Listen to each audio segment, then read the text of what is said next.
নমস্কার। কন্যাশ্রীতে রিনিউয়াল কিভাবে করবেন সেই প্রসেসটা আজ আপনাদের দেখাবো। সর্বপ্রথমে অফিসিয়াল ওয়েবসাইটে চলে আসতে হবে এবং আপনারা যেভাবে লগ ইন করেন HOI head of the institution তার ডিটেলস দিয়ে আপনারা এখানে লগ ইন করবেন। এখানে আপনার ইনস্টিটিউশন লেভেল সিলেক্ট করে দেবেন। এখানে আপনার হেড অফ দ্য ইনস্টিটিউট, এখানে ইউজার নম্বর এবং পাসওয়ার্ড দেওয়ার পর আপনারা এখানে ক্যাপচার দিয়ে লগ ইন করবেন। রিনিউয়াল প্রসেসটা কিন্তু সম্পূর্ণ বদলে গেছে। আপনি স্টেপ বাই স্টেপ দেখে নিন কীভাবে করবেন। লগ ইন করার পর আপনি কিন্তু এখানে আসবেন। এখানে আসার পর এখানে রিনিউ এন্ট্রি 24-25-এ ক্লিক করবেন। 24-25-এ ক্লিক করার পর আপনি কিন্তু দেখতে পাবেন সমস্ত স্টুডেন্টের যাদের নাম এসছে তাদের লিস্টটা চলে এসছে। আপনার এখানে ক্লিক করে ট্রান্সফার করতে পারেন, এখানে ক্লিক করে আপনি রিনিউ না করতে পারেন এবং তারপর এডিটে ক্লিক করে এখানে কিন্তু ক্লিক করে আপনি রিনিউ করতে পারেন।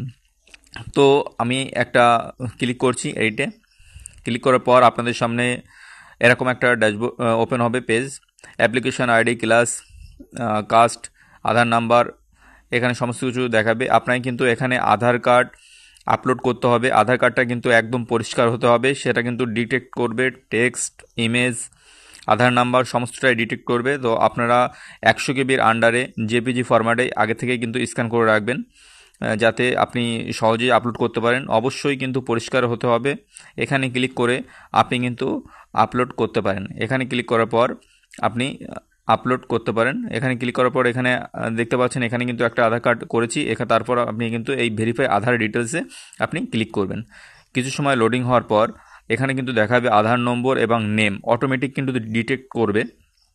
তারপর আপনি কিন্তু এখানে ক্লিক করবেন।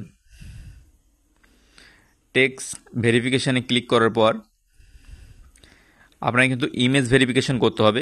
ইমেজ ভেরিফিকেশান আপনি ক্লিক করবেন ইমেজ ভেরিফিকেশনের জন্য। ক্লিক করার পর আপনি কিন্তু ক্লাসটা আপডেট করে দেবেন। এখানে ক্লিক করে দেবেন আর এখানে ক্লিক করার পর নিচে চলে আসবেন। এখানে আপডেট অ্যান্ড অ্যাপ্রুভে ক্লিক করবেন। এইভাবে কিন্তু আপনি রিনিউয়াল করতে হবে। ভিডিওটি ভালো লাগলে অবশ্যই লাইক, শেয়ার অ্যান্ড সাবস্ক্রাইব করবেন। এখানে ক্লিক করার পর আবার সেম প্রসেসে আপনি কিন্তু অ্যাপ্রুভ করে আপনি একটা PDF ডাউনলোড করতে পারবেন। সেটা হেড অফ দ্য ইনস্টিটিউটকে দিয়ে সিগনেচার করে আপনি কিন্তু ফরওয়ার্ড করতে পারবেন। এইভাবেই আপনি কিন্তু রিনিউটা করবেন নতুন প্রসেসে। ধন্যবাদ, ভালো থাকবেন, সুস্থ থাকবেন।